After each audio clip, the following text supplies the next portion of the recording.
এই আওয়াজ বাড়াই দেন। যারা ডান হাতে আমলনামা পাবে তাদের হিসাব সহজ করা হবে। এই আয়াতে কারিমা নাজিল হওয়ার পরে রাসূলুল্লাহ সাল্লাল্লাহু আলাইহি ওয়াসাল্লাম নিজে আল্লাহর কাছে দোয়া করতে শুরু করলেন, আল্লাহুম্মা হাসিবনি হিসাবান ইয়াসীরা। ও আমার আল্লাহ, হিসাব যেদিন নিবা দয়া করে আমার হিসাবটা সহজ করে দিও। আপনাদের কাছ থেকে আমি জবাব চাই, বিশ্বনবীর কোনো গুনাহ আছে নাকি? চুপ করে থাকবেন না, কথা বলুন। গুনাহ আছে রাসূলের? তো উনি ভয় পাচ্ছে কেন? উনি দোয়া করে কেন? কারণ আল্লাহ এমন এক মহান সত্তা, তিনি যদি কাউকে ধরতে চান, কেন ধরেছ এ প্রশ্ন করার সাহস কারণ নাই। ফাআলুল লিমা ইউরিদ। আল্লাহ নিজে কোরআনে বলছেন, আমার সিফাত তোমরা শোনো, আমি মনে যা চাই আমি তাই করি, আমি কারো সাথে পরামর্শ করি না। আল্লাহর হাবিব বলছেন নামাজের সিজদায়, আল্লাহুম্মা হাসিবনি হিসাবান ইয়াসীরা। ও আল্লাহ, তুমি আমার হিসাবটা সহজ করো। সালাম ফিরানোর পরে মা আয়েশা রাদিয়াল্লাহু তাআলা আনহা বিশ্বনবীকে প্রশ্ন করছেন, ইয়া রাসূলুল্লাহ, আমি শুনলাম আপনি সিজদার মাঝে গিয়ে এরকম একটা দোয়া পড়লেন, ওয়ামাল হিসাবুল ইয়াসীর। আমি জানতে চাই, হিসাব তো হিসাবই, সহজ হিসাব আবার কি? প্রিয় নবী জবাব দেন, আয়েশা শোনো, আইয়ানজুরা ফি কিতাবিহি ফায়াতাজাওয়াজ আনহু ফাইন্নাহু মান নাকাশা হালাক। সহজ হিসাব মানে হলো আল্লাহ কিছু লোকের ডান হাতে আমলনামা দেবে, কিয়ামতের দিন তাদের আমলনামা খুলতেও বলবেন না, পড়তেও বলবেন না, শুধু এক নজর তাকাবেন, তাকায়া বলবেন, যাও যাও তোমার জান্নাত দিয়ে দিলাম। এটাই হলো সহজ হিসাব। আর যারে বলবে ফর হিসাব দে, তার উপায় নাই। এখন সহজে জান্নাত যদি পেতে চান, আল্লাহর শর্ত মানুন, কবিরা গুনাহ ছেড়ে দেন। কবিরা গুনাহ করলে জান্নাত পাওয়া কঠিন, বড় কঠিন। অথচ বন্ধু বলুন তো, আমাদের আমলনামায় কবিরা গুনাহ আছে না নাই? তাহলে এগুলা নিয়ে মরলে জান্নাত পাবেন কেমনে? তাই যে কবিরা গুনাহ হয়ে গেছে সেগুলো থেকে তাওবা করতেই হবে। তাওবা ছাড়া কবিরা গুনাহ মাফ হয় না।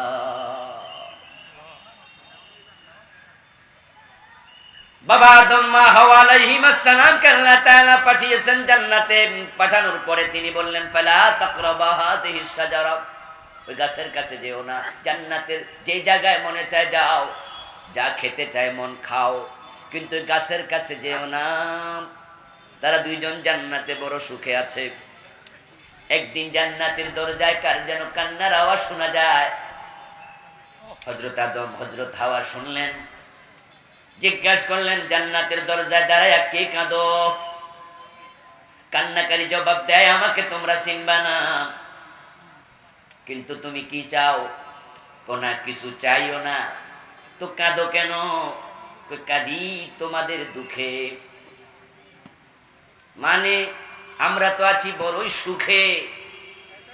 সুখে আছো আমিও জানি, কিন্তু শোনো, ওই যে একটা গাছ আছে জান্নাতের ভিতরে, তোমাদেরকে এটাতে যেতে মানা করা হয়েছে নাকি? বাবা আদম বলে হ্যাঁ, মা হাওয়া বলে হ্যাঁ। এবার শয়তান জবাব দেয়, সেই দুঃখেই তো কাঁদি। ওয়াকাসামাহুমা ইন্নী লাকুমা লামিনান নাসিহিন, কোরআনের আয়াত। এবার শয়তান তাদেরকে বিশ্বাস করানোর জন্য কসম করল, আল্লাহর কসম, আমি তোমাদের বড় হিতাকাঙ্ক্ষী, তাই তোমাদের দুঃখে আমি কাঁদি। বাবা আদম মা হাওয়া কয়, বুঝলাম না কিছুই, দুঃখটা কিসের? এবার ইবলিস বলতেছে, মা নাহাকুমা রাব্বুকুমা আন হাযিহিস শাজারা ইল্লা আন তাকুনা মালাকাইন আও তাকুনা মিনাল খালিদিন। ওই দুই গাছের কাছে তোমাদের যেতে মানা আল্লাহ কেন করেছ তোমরা জানো নাকি? বাবা আদম মা হাওয়া বলেন না সেটা তো জানি না। এবার ওই কান্দুন না কয় ওটা আমি জানি তাই তো কান্দি। এবার তাদের তো জানার জন্য আগ্রহ বেড়ে গেল। আরে আল্লাহ তো মানা করছে, কিন্তু কেন যে মানাটা করছে এটা তো আল্লাহ আমাদের কয় নাই। আরে এই বেটা জানলো কেমনে? নিশ্চয় বেটার সাথে আল্লাহর যোগাযোগ, কথা বলেন না, আল্লাহর যোগাযোগ আছে না? এই বেটা জানলো কেমনে? এটা উঠবে কি দেখো তো, মনে হয় না। এই যে বান্দা বানছে পাবলিকে উঠবো না মনে হয়। একটু তোলা দরকার নেই, এইটার বেটা তুলতে কিছু না। এই হ্যান্ডেল উঠবো কিনা? তুমি যাও, দেরিতে আসছো আবার এনে ডিস্টার্ব। এটা কি উঠবে? হ্যান্ডেলটা উঠবে? দেখো তো তুমি লুকে লুকে পারো কিনা। স্ট্যান্ড আউট কিনা?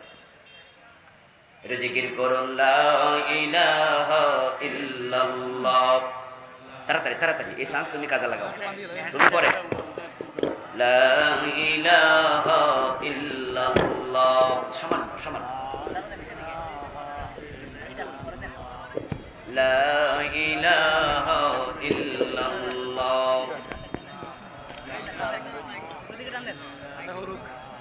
লা ইলাহা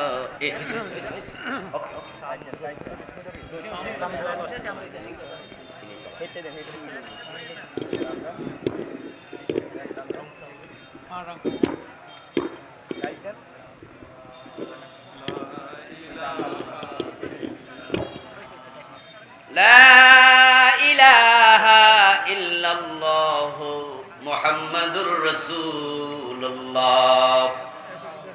আমার প্রিয় ভাইয়েরা, জানার জন্য আগ্রহ বেড়ে গেল। এর কারণও আছে। এ বিষয়ে আরবিতে একটি বিখ্যাত প্রবাদ আছে, আল ইনসানু হারিসুন ফিমা মুনিআহ। নিষিদ্ধ কাজের প্রতি মানুষের আকর্ষণ বেশি। আমি আপনার হাতে একটি ইনভেলপ দিলাম, দিয়ে বললাম ভাইজান বাজারে যাচ্ছেন কজি, তাহলে ডাকঘর আমার সিটিটা একটু দিয়ে দিয়েন, বক্সে ফেলাইয়া দিয়েন। আপনি বলবেন দেন। হাতে নিছেন, পকেটে নিছেন, ডাকঘরে ফেলাই দিচ্ছেন, কোনো কিউরিসিটি নাই। কিন্তু আমি হাতে সিটি দিয়া যদি কইতাম দেখেন কিন্তু খুলিয়েন না, মোড়েও ফুরিয়েন না, খুব গুরুত্বপূর্ণ জিনিস আছে, তাহলে কিন্তু হাতে লই আপনি মনে মনে কন তুমি সইরা দেখো। আপনার মাঝে ফিটফিটানি শুরু হয়ে যাবে, কি জানি আছে আল্লাহ জানে। যদি একটু দেখতাম পরে, নিষিদ্ধ জিনিসের প্রতি মানুষের আকর্ষণ থাকে একটু বেশি। আদম আলাইহিস সালাম জানতে চাইলেন দুঃখটা আমাদের কি বলো। এবার শয়তান কি বলেছে কোরআন থেকে শুনুন, মা নাহাকুমা রাব্বুকুমা আন হাযিহিশ শাজারা ইল্লা তাকুনা মালাকাইন আও তাকুনা মিনাল খালিদিন। আল্লাহ চায় না তোমরা জান্নাতে চিরকাল থাকো, তিনি তোমাদেরকে জান্নাত থেকে বের করে দিতে চান। ওই গাছের কাছে যদি যেতে পারো আর আল্লাহ বের করবে না, এবং ওই গাছের যদি কাছে যাও তাহলে তোমরা ফেরেশতা হয়ে যাইতে পারবা। দাম বাইরা যাবে। ফেরেশতার দাম বেশি না মানুষের দাম বেশি? আদম আলাইহিস সালামের সে সময় আর মাথায় কাজ করে নাই। এই জিনিসটা কাজ করলে কইতো আমি আবার ফেরেশতা হমু কোন দুঃখে, আমার দাম তো এমনি বেশি। কিন্তু ফেরেশতার আল্লাহর মুকাররাব, উনার মাথাটা ওই দিকে কাজ করেছে, তাই তিনি ভাবলেন তাহলে গাছের কাছে দৌড় মারি। যে জান্নাতে আছি বড় আরামে, এই জান্নাত থেকে আল্লাহ বের করে দেবে, তাহলে কেমনে হয়? বরং ওই গাছের কাছে গেলে গাছের ফল খেলে যদি জান্নাতে চিরকাল থাকা যায়, হাওয়া দেরি করো না, চলো দুজনে যাই। অথবা বলছে মা হাওয়া আদমকে, চলো স্বামী দুজনে ফল খাই। আল্লাহ পাকের নিষিদ্ধ গাছের কাছে গেলেন এবং ফল খেলেন। এই আলোচনাগুলো আল্লাহর কোরআনে আছে না নাই? ফালাম্মা যাকাশ শাজারা, অতঃপর দুজন যখন গাছের ফল খেলো, ধোঁকা দিল কে? ফাদাল্লাহুমা বিগুরুর ওয়াসওয়াসা লাহুমাশ শাইতান। শয়তান দুজনকে ওয়াসওয়াসায় ফেলে দিল, ধোঁকায় ফেলে দিল। তারা শয়তানের কথায় আল্লাহর নিষেধের কথাটা ভুলে গেলেন। ওই গাছের কাছে গেলেন, গাছের ফল খেলেন। গাছের ফল খাওয়ার সাথে সাথে গায়ে জান্নাতের যে পোশাক ছিল পোশাক খুলে পড়ে গেল। ফালাম্মা যাকাশ শাজারা বাদাত লাহুমা সাওয়াতুহুমা, দুজনের লজ্জাস্থান উন্মুক্ত হয়ে গেল, গায়ের জান্নাতি পোশাক খুলে পড়ে গেল। তাফিকা ইয়াকসিফানি আলাইহিমা মিন ওয়ারাকিল জান্নাহ, জান্নাতের গাছের পাতা ছিঁড়ে ছিঁড়ে লজ্জাস্থান আবৃত করতে শুরু করলো। দুইজনেরই মনে পড়ে গেল আল্লাহ তো নিষেধ করেছিলেন, কেন আল্লাহর কথা শুনলাম না, ভুল হয়ে গেল, এখন কি করি। দুইজনই ল্যাংটা হয়ে গেলেন, উলঙ্গ হয়ে গেলেন। আল্লাহ জান্নাতের কাপড় খুলে নিয়ে গেল। আদম আমাদের কি লাগে? চুপ করে আছেন কেন? আদম কি? হাওয়া কি? ওই দুইজনের গায়ে কাপড় আছে। আল্লাহ ছেলে মেয়ের এগুলো শোনায় কেন? আমরা তো সন্তান, আমাদের কাছে এগুলো কোরআন দিয়ে শোনায় কেন? যে তোমাদের বাবাও ল্যাংটা, তোমাদের মাও ল্যাংটা, গায়ে কাপড় নাই, মা বাবার গায়ে কাপড় নাই। আমরা তো শুনলে একটু শরম শরম লাগে। আল্লাহ এগুলো কেন শোনায়? মা বাবার বদনামি করার জন্য নয়, শরম দেওয়ার জন্য নয়। আল্লাহ এগুলো শুনায়া বুঝায়া দেয়, যদি কেউ গুনাহ করে জান্নাতের কাপড় তার গায়ে থাকে না, সাবধান, আমার কথা শুনে নাই, তোমাদের মা তোমাদের বাবা আদম হাওয়ার কাপড় খুলে নিয়েছি, ওই গুনাহ লইয়া জান্নাতে আসার স্বপ্ন দেখিও না। বাবা আদম মা হাওয়া আল্লাহর কয়টা কথা শুনে নাই? আরে ভাইরা জবাব দিচ্ছেন না কেন? কয়টা কথা শুনে নাই? আমরা শুনি না কয়টা? তো কিসের জান্নাত? আরে একটা শুনে নাই, কাপড় খুলে রেখে, শুধু খুলে রাখে নাই, এরপর বলছে ফাহাবিতু মিনহা জামিয়া, জান্নাত থেকে বেরিয়ে যাও। জান্নাত থেকে বের করে দিল। আর আমরা হাজার গুনাহ লইয়া ডুবতে চাইতেছি। আজীব তো। ও মুসলমান, বাবা আদম মা হাওয়া আলাইহিস সালাম আল্লাহর কথা তো শোনেন নাই। এখন তাও বাজে কেমনে করে এটাও তো ওনারা জানে না, কারণ এর আগে তো কোনোদিন গুনাহ ওনারা করে নাই, কোনো ভুল করে নাই। গুনাহ কাকে বলে? গুনাহ মানে হলো আল্লাহ যা করতে বলেছেন সেটা না করা, আল্লাহ যা ছাড়তে বলেছেন সেটা না ছাড়া।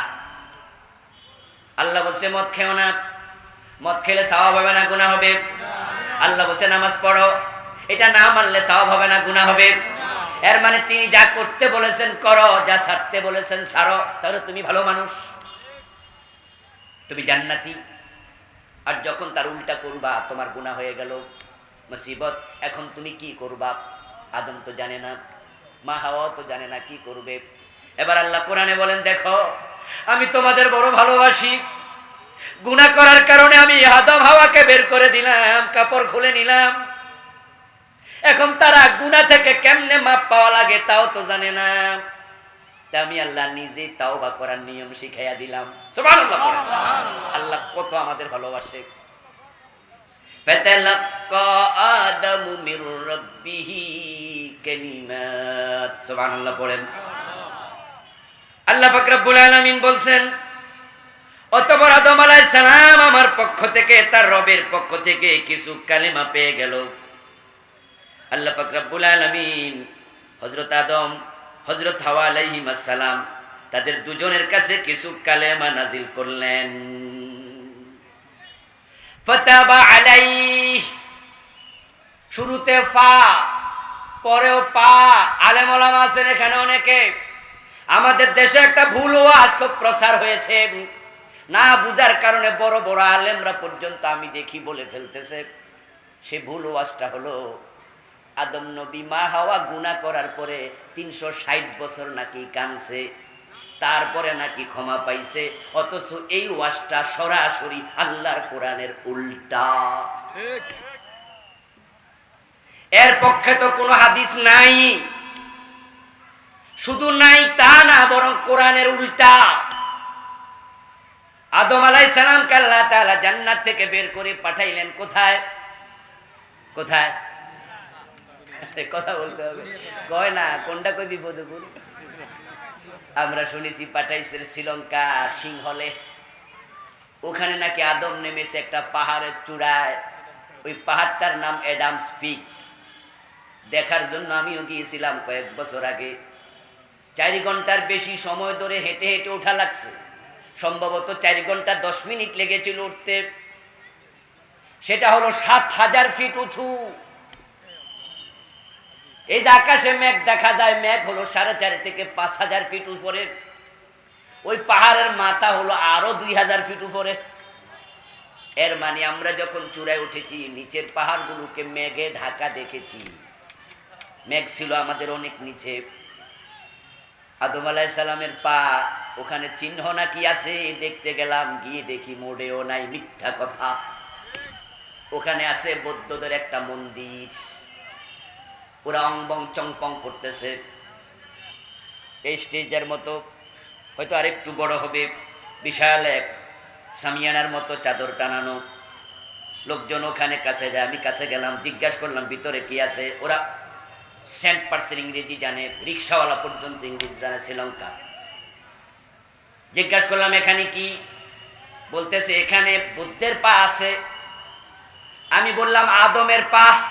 এক পুলিশে জিগাইলাম, হে, কয় না বুদ্ধের পা। ওকে, কই আমি তো দেখি না। কয় 10 ফিট গভীরে আছে। তো 10 ফিট মানে তো একতলা বিল্ডিং এর সমান, ঠিক না? তো এত নিচে দেখলেন কেমনে? কয় না আমরাও দেখি নাই, শুনেছি আছে। কয়টা? কয় একটা। তো বৌদ্ধ কি এক ঠ্যাংওয়ালা ছিল? কয় না। তাহলে এক পা আর এক পা গেল কই? কই জানি না। আসলে একটা ফাঁকিবাজি, শুধুমাত্র কিছু টাকা কামাই করার জন্য ওখানে কে বা কারা কি করেছে, প্রচার করেছে। হযরত আদম শ্রীলঙ্কায় এসেছে, এটা কোরআনেও নাই, এটা কোনো হাদিসের কিতাবেও নাই, এই বিষয়ে কোনো জাল হাদিসও নাই। আল্লাহ তাআলা এত বড় আরব বিশ্ব রাইখা আরে শ্রীলঙ্কা হড়াইব কেন? আমার বন্ধু, আর শ্রীলঙ্কা যদি পাঠায়, দলিল কই? ঠ্যাং আছে একটা, তাও কাটটা টানাটানি চলছে। আমরা বলি এটার নাম অ্যাডামস পিক, কিন্তু শ্রীলঙ্কার লোকের ওই পাহাড়ের নাম দিয়েছে শ্রীপাদা। কি নাম? শ্রী মানি গৌতম বুদ্ধ, ওকে বলে শ্রী। আর পাদা মানি পা। ওই পাহাড়ের রাস্তায় রাস্তায় লেখা আছে, যাওয়ার সময় এরো চিহ্ন দিয়া, শ্রীপাদা, ইংরেজিতে শ্রীপাদা, শ্রীপাদা। কলম্বো থেকে প্রায় 250 কিলোমিটার দূরে হবে পাহাড়টা। তা আমি যে ড্রাইভারকে সাথে নিয়েছি, সে ছিল মুসলিম ড্রাইভার। তো ওকে আমি জিজ্ঞাসা করলাম, আমার সাথে আরো একজন ছিল, আমরা 2জন বাঙালি গিয়েছিলাম। তো জিজ্ঞাসা করলাম, ভাই অ্যাডামস পিকে যাবো, অ্যাডামস পিক যাইবা? নামটাম জেনে মুসলিম মনে হওয়াতে আমাদের আপন মনে হলো। সে বলল অ্যাডামস পিক এটা আবার কি জিনিস?